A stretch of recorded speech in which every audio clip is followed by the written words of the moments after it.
Greetings YouTube, Remarkable Republican here once again to bring you the truth with a truth-flavored bias. Today we are continuing our series on privatizing the military. Last time I made a moral case for military privatization. Today I will show how privatizing the military will fix many of our country's military problems and will better meet the needs of military personnel. Right now, one of the biggest problems that both the U.S. Army and the Marine Corps are facing is struggling to maintain our nation's security in Iraq and Afghanistan. These conflicts have to be won in order to avoid spreading terrorism, and they are absolutely vital for our national security on a day-to-day basis.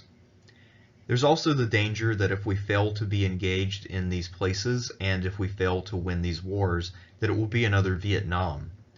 The defeat in Vietnam badly damaged this country's soul, and it also so thoroughly demoralized our military that Ronald Reagan had to spend the entirety of the 1980s rebuilding American military power.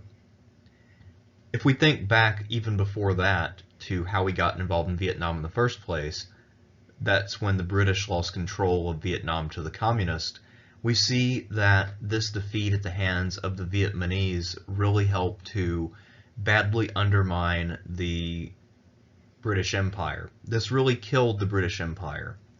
And if we're not careful, and if we don't take these wars seriously enough, it could do the same thing to American greatness. Because of long tours of duty, recruitment has become very hard.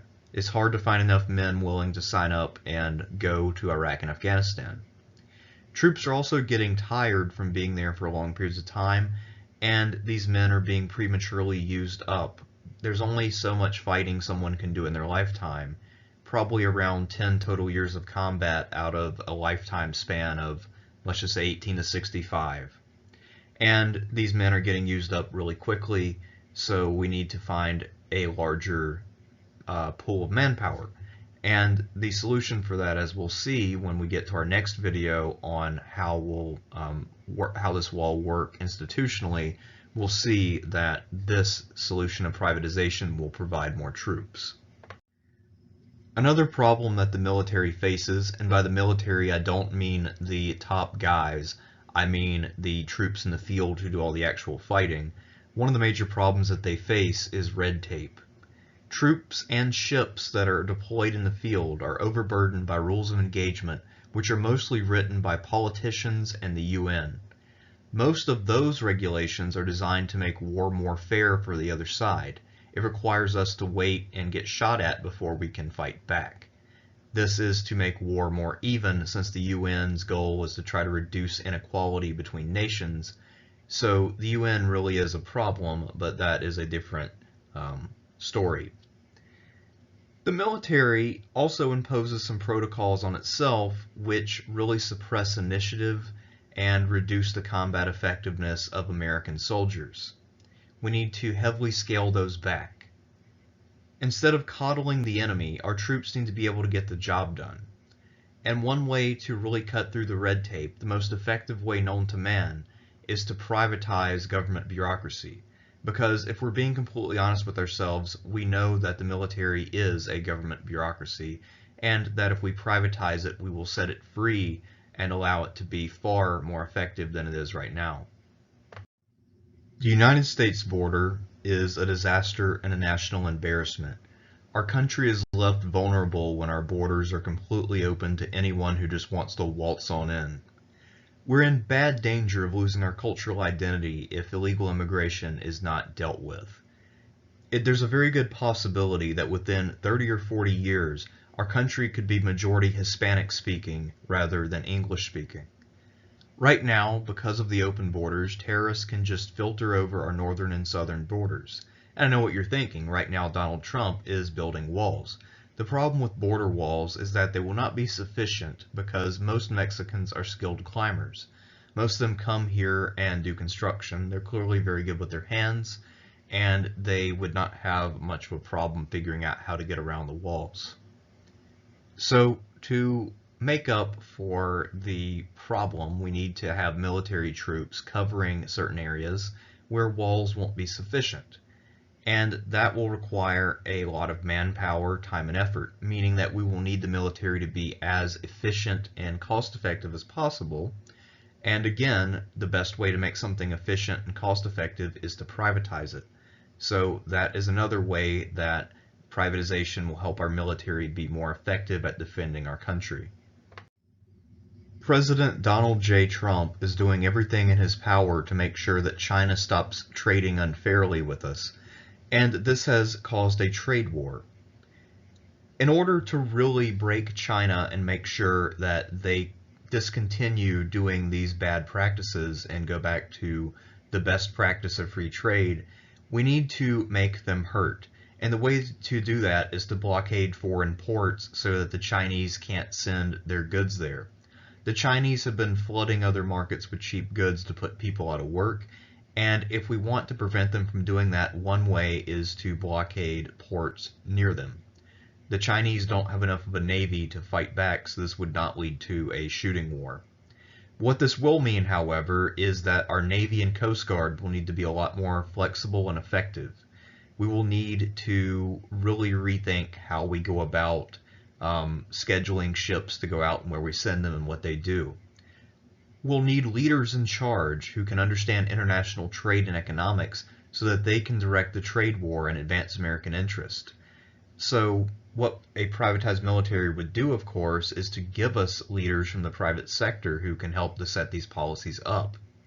So that way we will have our battleships and other important ships doing the important work of blockading rather than just patrolling empty stretches of ocean where there's not really anybody there and they don't really serve any purpose.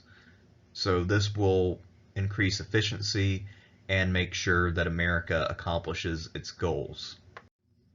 For the military to be effective, it has to have a lot of bases at which to station troops and equipment. And right now our military has to spend about $100 billion a year just to guard all of these bases and keep people off of them.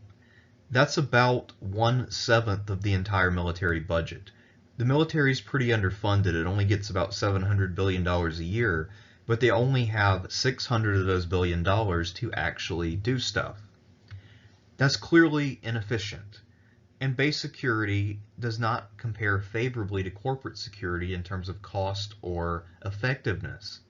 Private industry can provide better security for less money, thus making the military able to do more operations and fight more battles. There are actually people in the U.S. Air Force who spend all of their time just repairing and refueling aircraft. This kind of work is done by people in the private sector all the time, and this is definitely something the private sector does a lot cheaper than the government does. Airlines themselves have actually found firms in Mexico which do really great work and do it very cheaply. That has really caused their profits to go up and has allowed them to stay in business. Right now, what the U.S. Air Force could do is hire Mexican firms to do that work cheaply, and later on, once American mechanics get their act together, they can form their own companies and also compete for contracts to repair aircraft. This is another way that this will better meet the needs of the military. It will make the airplanes better repaired, and it will do so more cheaply. To add injury to insult, when the troops get home, they find yet more red tape. They were already dealing with red tape when they were trying to fight, and now they'll have to deal with it when they get back. Troops who are on active duty, but not on the front lines, are still really burdened by all kinds of dumb regulations from the military itself, mostly. One problem, which I think is a civil rights issue that the ALCU needs to take up, and instead of fighting for Muslims or whatever they're doing, is that troops who fight for our flag are not allowed to practice their faith to the fullest. If you really want to use your First Amendment rights and have all your religious freedom, you can't be in the military. And that is simply something that is deeply humiliating and dehumanizing to these men. It really should not be allowed to stand. This is a disgrace of the highest order, And I was horrified when I learned this. I literally punched a wall when I read this.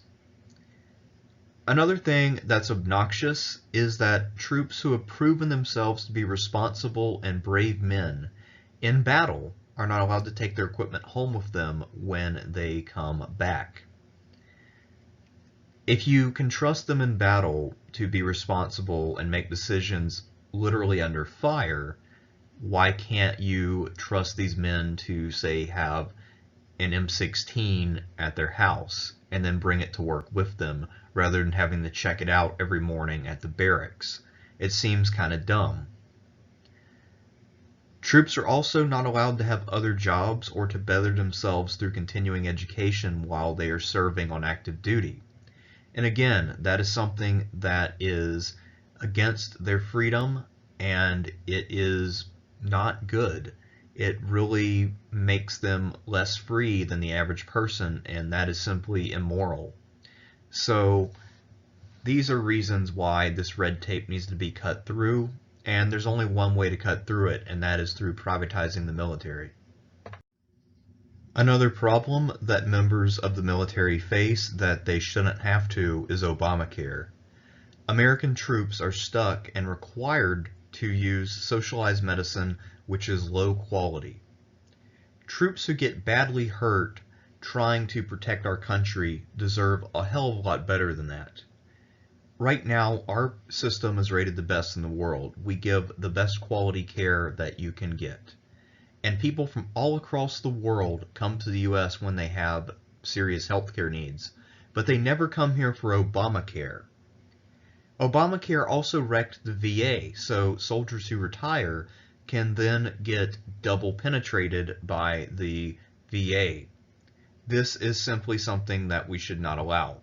This is abusive, it is immoral, it is engomious, it is just something that cannot stand, and it undermines the American dream. So this has to stop. And the only way to get the government out of soldiers' health care is to privatize the military and also, of course, repeal Obamacare. But that is a separate issue, although I think it will happen soon. If you ask anyone who has ever served in the military, and I've asked a lot of people, they will agree with the problems that I laid out as being the most serious problems that people face in today's military. There is one common solution to all of them, and that is privatization. A military which is directed by the private sector, governed by free market principles and competition, will solve all of these issues. A privatized military will get better results, be more pleasant to serve in, reduce costs, and spread the burden of providing for the national defense to more Americans. Next time, we will look at how this military will be funded and how the public and private roles in determining how the military will work will be distributed. Until then, I am Remarkable Republican, bringing you the truth with a truth-flavored bias. Signing out.